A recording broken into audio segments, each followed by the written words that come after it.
Well, we just had another press conference and we're going to be discussing that in just a few minutes with my guest, who's also quite busy, Julie Edge, MHK for Onchan, because we're recording this on Monday night. You've got an emergency question down for the next sitting tomorrow. Tell us first maybe what you're asking about.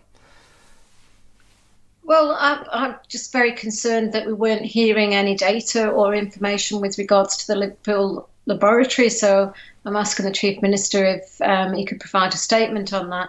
Interestingly, they've given some statistics out today at the press briefing. So, well, I picked up on that, and it seems still a lag of what, maybe a week there? Does that seem right to you? No, it certainly doesn't. And, you know, what I'm really struggling with, and I think most of the people on the island are struggling with, is we have facilities on the Isle of Man.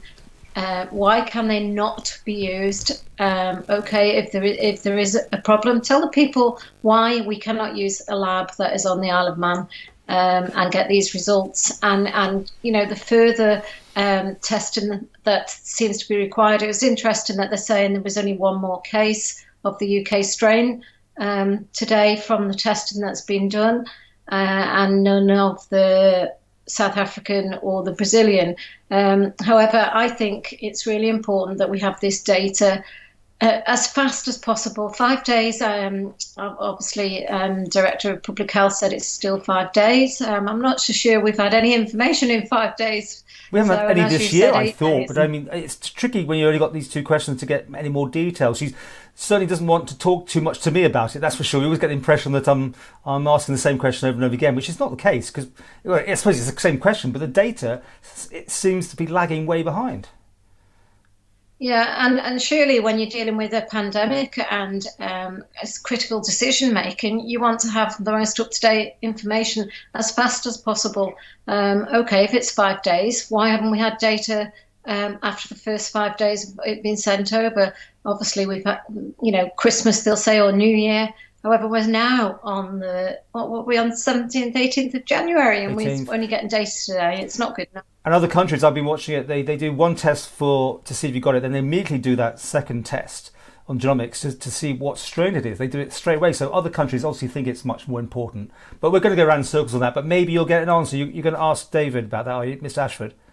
It's Chief Minister. I've Chief put Minister. The emergency question to.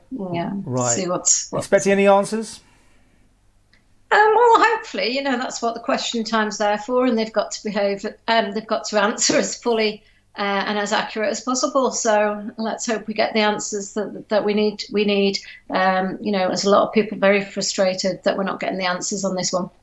Well, you've got a virtual sitting. I mean, lots of other questions down there. Anything else that stands out to you to listen out for? Well, certainly the vaccination and the rollout. Obviously, the minister's just been on again, and today I'm really pleased to hear that we have started giving vaccines to the over 80s. I think he said there was 33 at Southlands today. That's great that we've moved on and we've got some people done today. He said that most people in the care homes, but he said it was 4,567, I think it was, people over 80 that need to be done. And it was interesting that, of course, Boris has said in the UK that they're now putting out the letters to the over 70s plus anybody of special needs that needs it. We don't seem to be anywhere near that, but I think David Ashford sort of explained the situation that we are, I think, lagging slightly behind, but we should make up. Yeah, and he said that the UK, we need to be very clear that the UK is only actually saying that that they're sending people invitation letters. They're not actually doing the vaccination, but certainly look at the statistics that have been published, and there's some great stats being published out there. I wish we could follow some of the good ways that statistics is being put out. But let's, you know, we're here as MHKs to hold them to account. All over 50s will be done by May, so let's see. Now, there's been this interesting case at King William's College, and of course they had a special dispensation. I couldn't quite get to the bottom of it, if they had rights to abode because they are here, 9 months a year for schooling, or if they did get a dispensation to have that bubble. Did you see any clarity at your end? Well, it's certainly a question I've been asking with regards to residency and when are you classed as a resident on the Isle of Man? What is it? Is it your tax references? And it seems that if you're registered with a GP, you can register with a GP if you've been here 3 months. That seems to be one of the answers I've had. I didn't particularly get an answer, a clear answer on tax. So I assume because they will be studying on the island, and obviously they will be registered with GPs. But, the definition of residency seems to be one which a number of people are querying at the present time, and particularly with some of the people that are coming into the island. What we also don't know is if there's anybody new joining King William's College this year, because they wouldn't be under that whatever happens, would they? If anybody in that bubble was a new person, it doesn't work out exactly the same, and therefore a dispensation would have been necessary. Yeah, I know they certainly talked about the International Baccalaureate, and obviously they're in the middle of that, and they've been studying for a number of years.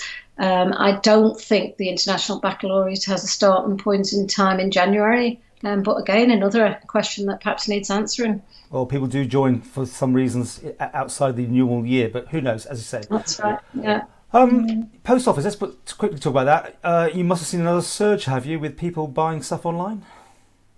Certainly, we're going to be putting a call out. We need some extra help and assistance at this time. Obviously, we do have our own staff we have to take care of, and some will be shielding due to underlying health issues. But certainly last time we've seen an increase, and we are going to be looking for additional help and support during this lockdown. So, if there is anybody out there looking for some temporary work, certainly get in touch with the post office. There should be something online shortly. And did you have any issues with Brexit, by the way? Any hold-ups, deliveries, things going through customs, being stuck?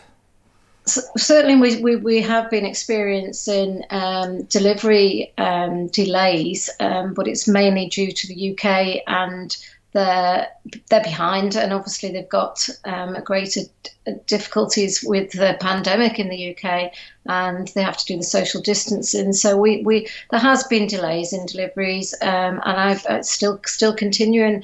We can only actually deliver once it arrives on Ireland, and we endeavour to get that out to the people as quickly as possible. And I guess you were ready this time in the sorting office for social distancing and having the screens up. That was all ready to rumble, was it?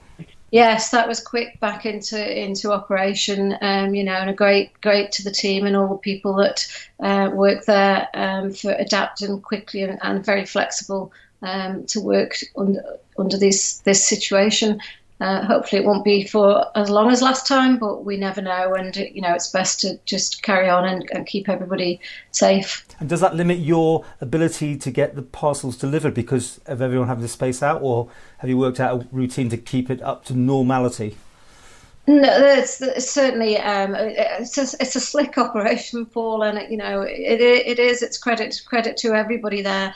But I think the key thing is that we are getting the parcels, and obviously letters are continuing out to the people, and obviously it's social distancing on the doorstep when a parcel's received, and obviously we have to sign for it at that point in time. And just finish with your virtual sitting tomorrow. That's quite tricky, isn't it? I keep hearing it's not easy. I mean, I know it's not easy doing our press conferences this way, but when you've got so many people all together, and you're only in sound, I think, as well, that is quite tricky, isn't it? It is, and you've obviously got to indicate that you want to speak, and hopefully that's seen. And obviously there is slight delays. I think it worked okay last time. I must admit, tomorrow it's all going to be new to us again because it's some time since we've done it. But hopefully we need to do it. There is business needs to be done, and hopefully everybody will get the best opportunity to ask the questions and get some answers.